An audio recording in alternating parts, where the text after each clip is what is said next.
The desperate plathe, crystalline spires of Zephyr Prime burned against the star-filled sky, their ancient light dimming as another orbital defense platform exploded in a shower of silver fragments. Ambassador Lyra Starweaver pressed her delicate, blue fingers against the observation window of the emergency council chamber, watching her homeworld die piece by piece. The Ravager horde had been besieging their system for 6 months, and every day brought them closer to total annihilation. Lyra belonged to the Zephyrian Confederation, a peaceful alliance of crystal-based life forms who had spent millennia perfecting the arts of diplomacy, science, and harmony. They built cities that sang with the wind, created technology that worked in perfect balance with nature, and had never fired a weapon in anger throughout their entire recorded history. Their idea of conflict resolution was a structured debate that might last for years, with both sides presenting evidence until consensus emerged. The Ravagers cared nothing for consensus. They were a nomadic horde of silicon-based warriors who swept through space consuming resources, enslaving populations, and leaving dead systems in their wake. Their ships were massive, crude constructions that looked more like flying mountains than spacecraft, bristling with weapons that could crack planets. They communicated only through violence, and their idea of diplomacy was deciding whether to kill you quickly or slowly. The outer moon colonies have gone silent, reported Defense Coordinator Zara Moonwhisper, her usually melodic voice strained with exhaustion. The Zephyrian military, such as it was, consisted mainly of defense platforms and patrol vessels designed to ward off pirates and natural disasters. Against the Ravager horde, they might as well have been throwing rocks at a hurricane. Council?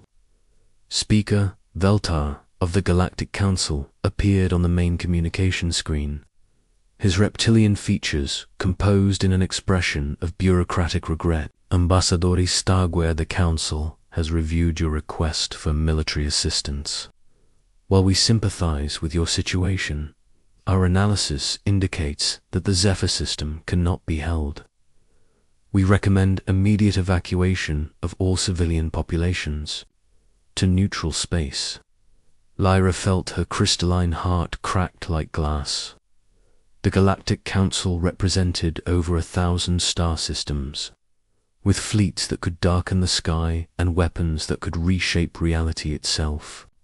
But they were politicians first and warriors second, more concerned with maintaining stability than taking risks.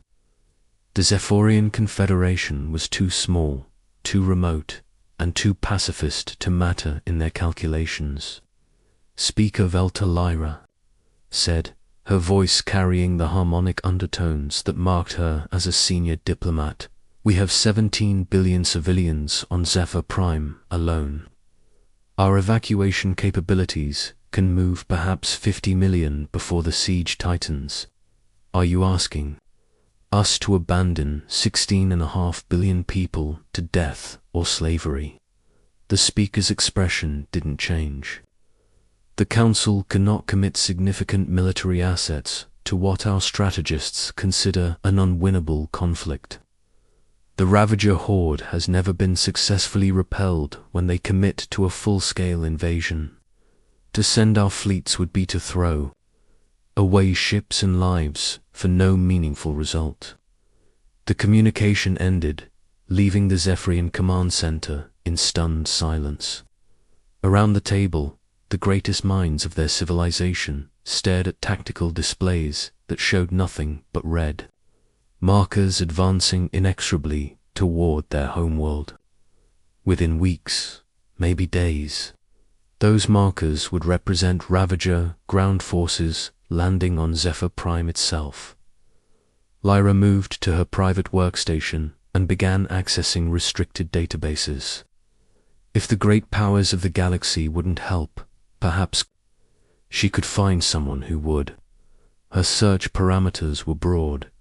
Any spacefaring civilization within reasonable distance that possessed significant military capabilities. The results were discouraging. Every species powerful enough to matter was either already aligned with the Galactic Council or had good reasons to avoid the Ravager horde. Then her search algorithms flagged something unusual. Deep in the restricted files, marked with warnings about dangerous life forms and prohibited contact, was a reference to a small yellow star system in what the databases called the Quarantine Zone. According to the files, it contained a Class 12 death world designated as Terra or Earth, inhabited by what early survey reports described as an extremely aggressive, carbon-based species with significant technological potential. The reports were fascinating and terrifying in equal measure. The planet's surface was racked by constant natural disasters, from massive storms that could flatten cities to volcanic eruptions that could change the climate. The oceans were filled with predators that could swallow ships whole, while the land masses crawled with creatures that seemed designed purely to kill. But somehow, impossibly, one species had not just survived, but thrived in this nightmare environment. The humans, as they called themselves, had developed technology at a rate that defied galactic norms. In just a few thousand years, they had gone from primitive tool users to a spacefaring civilization. More importantly for Lyra's purposes, they had developed weapons and military tactics that made even the survey teams nervous.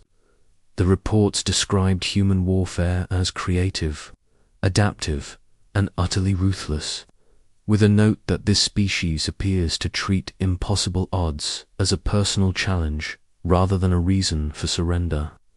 The files contained one more crucial piece of information.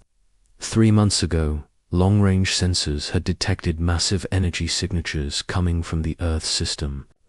Someone was building a fleet, and they were building it fast. Lyra made her decision, violating every protocol in the Zephyrian diplomatic handbook. She composed a message to be transmitted on all frequencies toward the Sol system. If the humans were as dangerous as the reports suggested, they might be exactly what the galaxy needed. The message was simple. To the human species of Earth, this is Ambassador Lyra Starweaver of the Zephyrian Confederation. Our worlds are under attack by a force called the Ravager Horde. 17 billion innocent civilians face extinction. The great powers of the galaxy have abandoned us. We know nothing of your people except that you come from a world that breeds survivors. If you can hear this message, if you have the capability to help, please respond. We are running out of time. The response came faster than she had dared hope. Within hours of transmitting the message, her communication array picked up a tight beam. Transmission from the Sol system. The voice that emerged from the speakers was crisp, professional, and unmistakably alien to Zephyrian ears. Ambassador Starweaver. This is Admiral Sarah Chun of the Earth Defense Force. We received your distress call and have been monitoring the situation in your system. We're prepared to render assistance, but I need you to understand what you're asking for. When humans go to war, we go to win, and we don't always follow the rules that others consider civilized. Are you certain you want our help? Lyra looked around the command center at her fellow Zephyrians, their crystalline faces reflecting the red glow of tactical displays showing Ravager ships tightening their grip on her homeworld. Through the windows, she could see another defense platform exploding in the distance. Admiral Chen, she replied, at this point, we'll take any help we can get. Admiral Sarah Chen stood in the primary command center of Lunar Base, watching displays that showed the largest military mobilization in human history.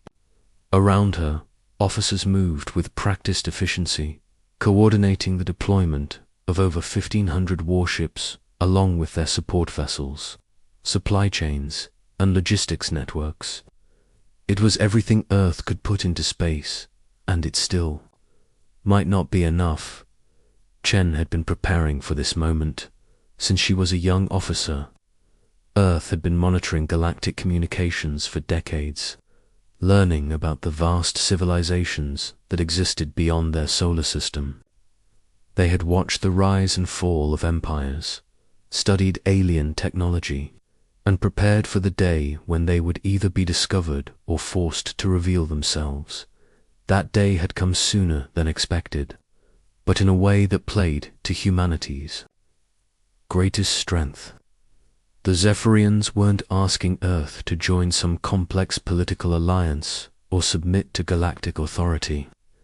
They were asking for help against a common enemy, and that was something humans understood perfectly. Admiral, reported Fleet Captain Rex Morrison, commander of the battleship Indomitable. All task forces report ready for departure. The logistics chain is established, and our alien liaisons are briefed on human operational procedures. Chen nodded, studying the tactical projections. The journey to the Zephyr system would take 3 weeks at maximum acceleration, using the new hyperdrive systems that Earth had developed in secret. Once they arrived, they would be facing an enemy that had never encountered human warfare, which gave them the advantage of surprise. But the Ravagers had numbers, experience, and proven tactics. Captain Morrison, Chen said, make sure all ship commanders understand the situation. We're not just representing Earth in this fight. We're introducing humanity to the galaxy, and first impressions matter. We need to be professional, effective, and absolutely decisive. Morrison grinned, his scarred face showing the confidence of a veteran who had fought in Earth's recent conflicts. Admiral, the Ravagers have been fighting the same way for centuries. They're about to discover why that's a bad idea when facing humans. The human fleet departed from Sol System in a formation that would have impressed even the Galactic Council. Sleek destroyers ran escorts for massive battleships, while carriers loaded with fighter craft held the center of the formation. Supply ships, medical vessels, and engineering platforms followed in their wake, creating a mobile infrastructure that could maintain operations far from home. As they traveled through hyperspace, human officers studied every scrap of intelligence they could gather about the Ravager. The enemy favored brute force tactics, overwhelming defenses through sheer numbers and firepower. They were predictable, which was both a strength and a weakness. Predictability made them reliable in battle, but it also made them vulnerable to unexpected tactics. Chen spent her time learning about the Zephyrians, studying their culture, technology, and military capabilities. They were everything humans were not: peaceful, harmonious, and dedicated to non-violent solutions. Their technology was elegant and efficient, growing rather than built, working with natural forces rather than overwhelming them, in many ways. They represented what humanity might have become if Earth had been a kinder world.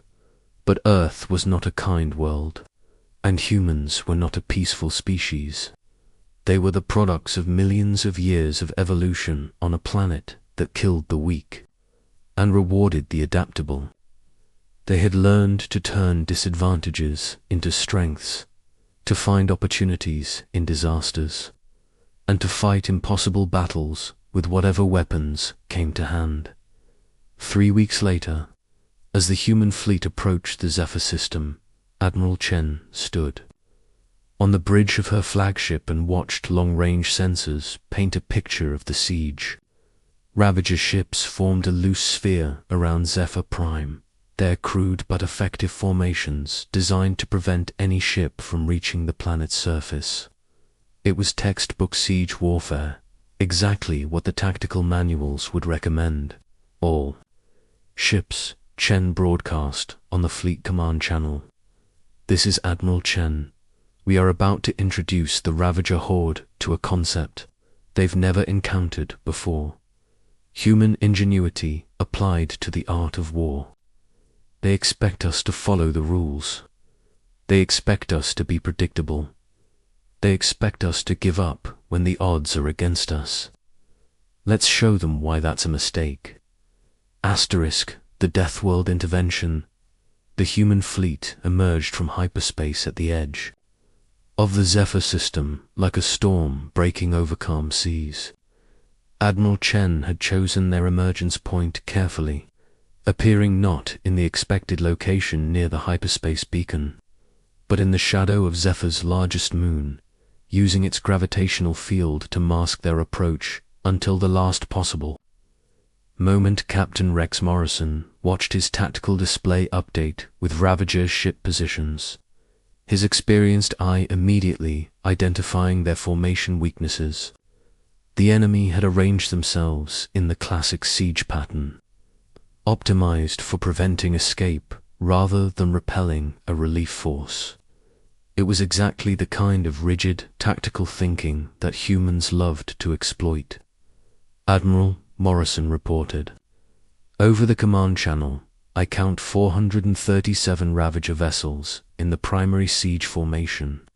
Their heavy cruisers are concentrated on the daylight side of Zephyr Prime, with destroyer screens covering the night side. They've got patrol routes established, but they're running predictable patterns." Chen smiled grimly. "Predictable is good, Captain. It means they haven't changed their tactics in response to our arrival. They don't know what we're capable of. Yet, on Zephyr Prime, Ambassador Lyra Starweaver stood in the emergency command center, watching long-range sensors track the approaching human fleet. The sight filled her with a mixture of hope and terror. Hope, because help had finally arrived. Terror, because the human ships looked like nothing she had ever seen before, where Zephyrian vessels were graceful curves that worked with cosmic forces, and even Ravager ships had a brutal functionality. The human fleet looked like it had been designed by predators. Their ships were angular, aggressive, covered in weapon systems and armor plating that spoke of a species that expected to be shot at. Even their smallest vessels looked more dangerous than most civilizations' flagships. Ambassador whispered. Defense Coordinator Zara Moonwhisper, "Those ships, ... They look so violent. Are we certain we can trust these humans?" Before Lyra could answer, her communication system activated with an incoming transmission. The voice that emerged was the same one she had spoken with weeks before, but now it carried the calm confidence of someone who had arrived to solve a problem. "Ambassador. Is Dagwe? This is Admiral Chun. We've assessed the tactical situation and we're ready to begin operations. I need you to understand that human military doctrine is different from what you're used to. We're going to break the siege, but it's going to be loud, fast, and very violent. Keep your civilian populations in shelters until we give the all-clear." Lyra activated her response channel. "Admiral Chen, we are grateful for your arrival, but the Ravagers have over 400 ships. Your fleet is impressive, but you're outnumbered almost 3-1.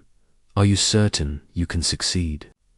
There was a pause, and then Admiral Chen's voice came back with what Lyra would later recognize as typical human humor in the face of impossible odds. "Ambassador, where we come from, 3-1 odds means it's almost a fair fight. Watch and learn, High Ravager." Thakma had been conducting siege operations for over 2 centuries. He had crushed 47 star systems, enslaved billions of beings, and turned entire worlds into resource extraction sites for the Horde's endless expansion.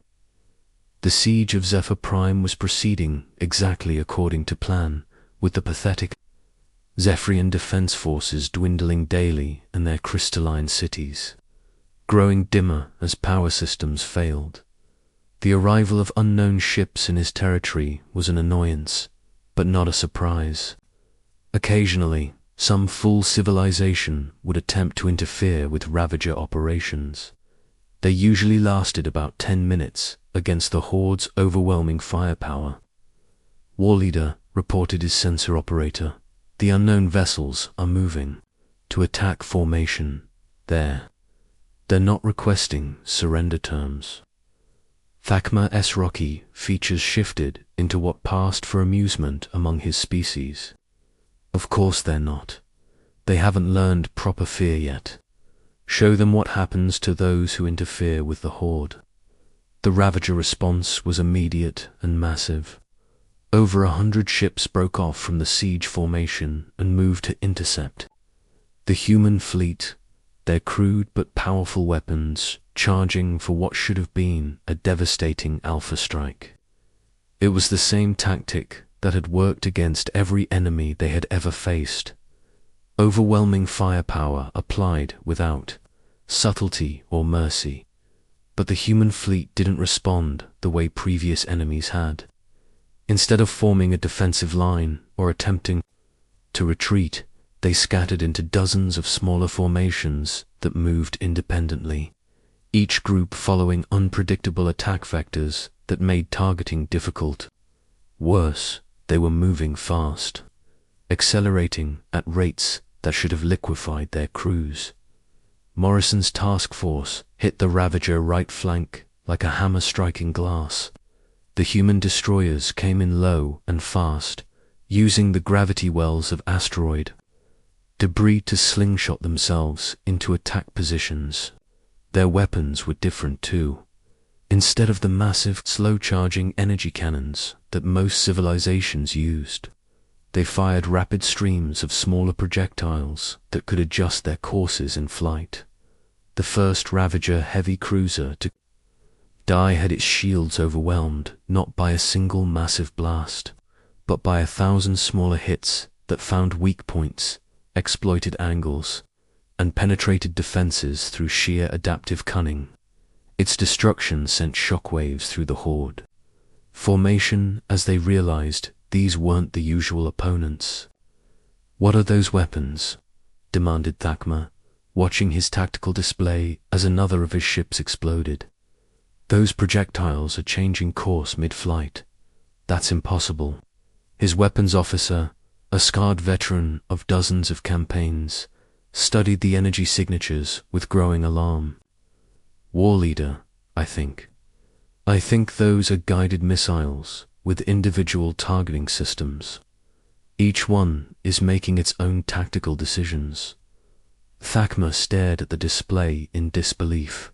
Most civilizations used energy weapons or unguided projectiles, because guided munitions required sophisticated artificial intelligence systems that were expensive, complex, and vulnerable to countermeasures. These aliens were filling space with thousands of smart weapons, each one hunting independently for targets. But the real shock came when the human fleet began demonstrating tactics that no civilized species would consider.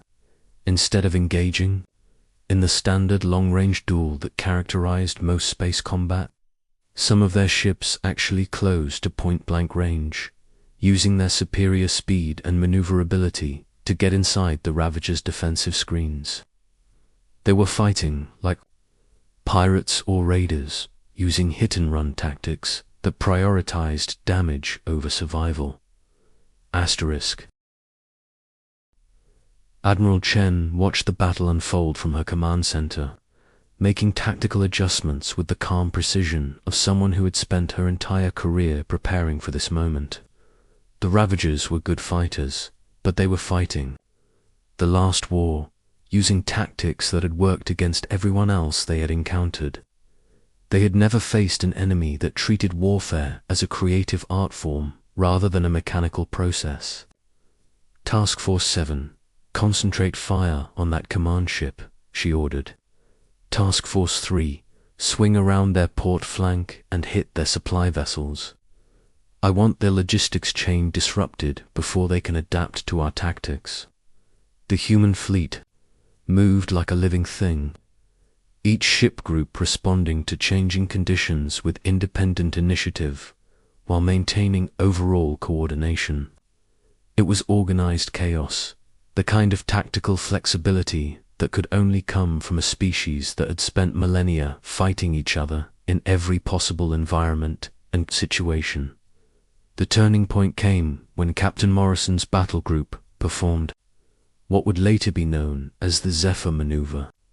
Instead of engaging the Ravager main battle line directly, they used the planet's atmosphere as cover, diving into the upper atmosphere and using atmospheric friction to mask their energy signatures.